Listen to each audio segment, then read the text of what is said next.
First off, let me just take a deep breath here and break down what just happened here today. Undoubtedly, this was providence. This was American destiny being invoked. This was Trump declaring the birthright of this republic that George Washington talked about, and that providence that started back in 1776.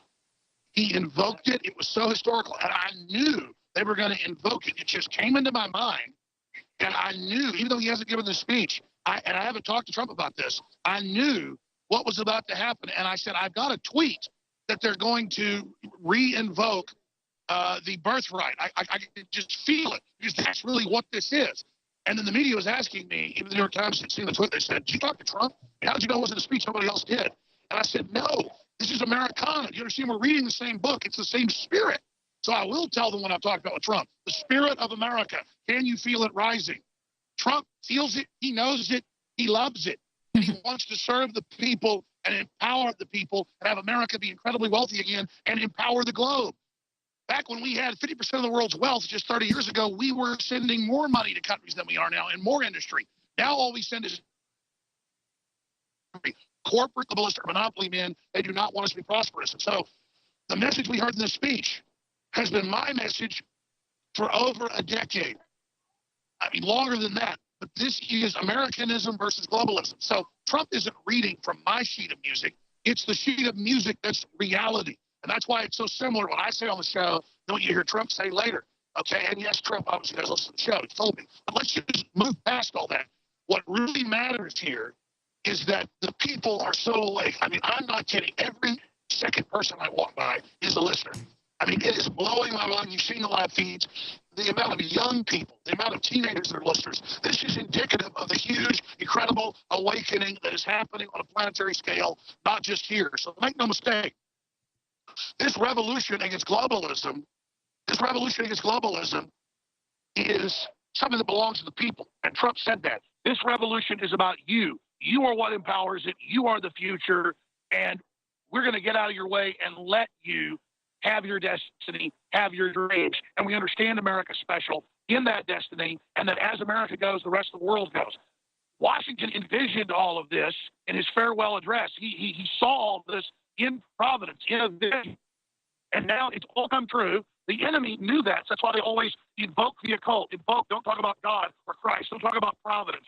Don't say, America is great and all this stuff, to demoralize us not to have this birthright. It's why they teach you in school how horrible, the idea of American providence and manifest destiny and all of this is, and talk about the problems and crimes associated. There's problems and crimes associated with any humans or any movement, but overall, the greater destiny to defeat tyranny worldwide and to stop a great evil in the future. And I believe it's going to be this republic in the future that defeats the entire world government, anti-human, eugenics-based technocracy system. So we're here. This is a giant victory for humanity. It is massive. And looking at Michelle and looking at Obama up on the Jumbotron, when they were singing the Star Spangled Banner, Obama, with that arrogant, smug feeling that he's better than everybody, looked like he was dying. He had a fake smile. Michelle was frowning the entire time, because these are cult members who were put in power by the globalists so that they could help destroy the country and divide the nation. They are absolutely evil and want poor people not to have a future. That's why he goes to Africa and says, you can't have cars or air conditioning. Because he is literally there to hurt poor people across the board, and they needed that face, though, as their cover to carry it out. Donald Trump right now is making hundreds of phone calls a day trying to get jobs into Detroit, trying to get jobs into Atlanta, trying to get jobs into all these places in the Midwest as well. Very, very, very exciting stuff is happening. This is just an incredible time to be alive, and I cannot stress to everybody how historical this is, because everything the New World Order has done has been designed to bring this country down, because they can't have a big, free, open, wealthy nation state with a big, fat middle class, upwardly mobile people inside this impoverished, anti-human world government system they're establishing. The American system is too much competition for them. They admit that in the white papers. The British government 200 years ago wrote they couldn't compete with the American system. And again, the British now are throwing off globalism. They're throwing off these monopoly systems. So this is an incredible time to be alive. It is an amazing time to be alive. And it is, quite frankly, so humbling and stunning the fact that we go through these crowds of people of every race, color, and creed who are all just humans with red blood. This is breaking the will of the media that's trying to create racial division and trying to say that if you're not a white person, you can't, have guns or private property or a future. You don't have the American birthright. You don't have a future of wealth. That's your enemy. That's racist. This is a cult programming to make people poor and make them the slaves of the globalists who all over the world will play different groups off against each other. If it's Ukraine, they'll play Catholic off against Orthodox. Or if it's a country in Africa, they'll play the Christians off against the animists or the Muslims or vice versa. It's all divide and conquer because the elite are destroying nation states and trying to make us poor. So America died basically in the last few years. It was a globalist program. Bush's and Clinton's behind it with criminal elements of the intelligence agencies. But America isn't just a person. Sure, a person doesn't get resurrected unless it's Jesus or Lazarus, but a country can come back from the dead.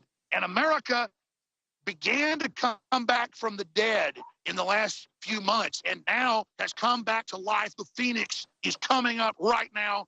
And how powerful that phoenix is, how incredible that destiny is up to us. We are what breathes life into the spirit, it into us. And the enemy knows everything's energy. You see, forget all the religious books and all the stuff you can hear from the preachers who are there to control the paradigm. The enemy wants to destroy our spirit, make us feel weak, so we don't take our birthright and destiny. We're taking the destiny in our hands. We're breathing life into it. And those devil worshipers out there, the enemy, Chucky Schumer, devil worshiper, Obama, devil worshiper, it's well known. These are devil worshipers. What's a devil worshiper? They want to hurt other people. They want to be number one. They don't like seeing somebody succeed. Okay?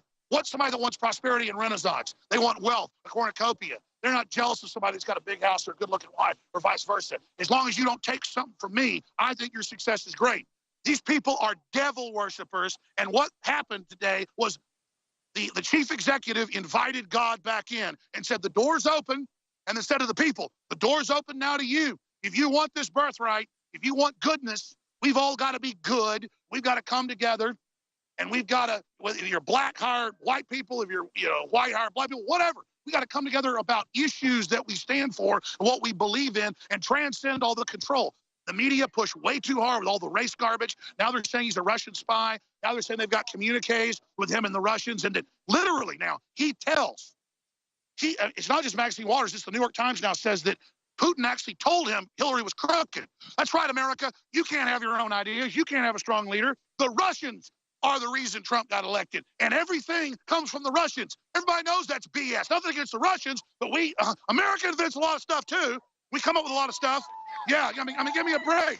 You don't think we can't come up with crooked Hillary? Hell, somebody with a lobotomy can come up with that. Gotta be that smart to come up with a crooked Hillary.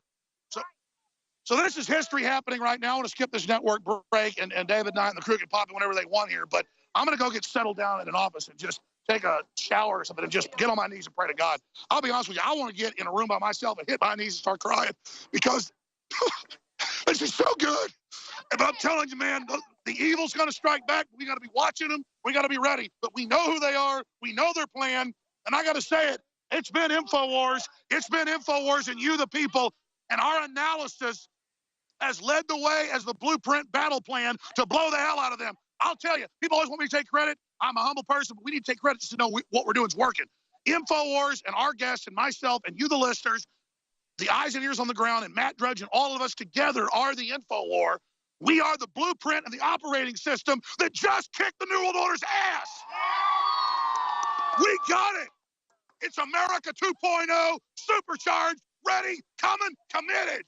And our spirit, Trump shares 1,000 to 1, and our president's even got the name Trump. So get ready.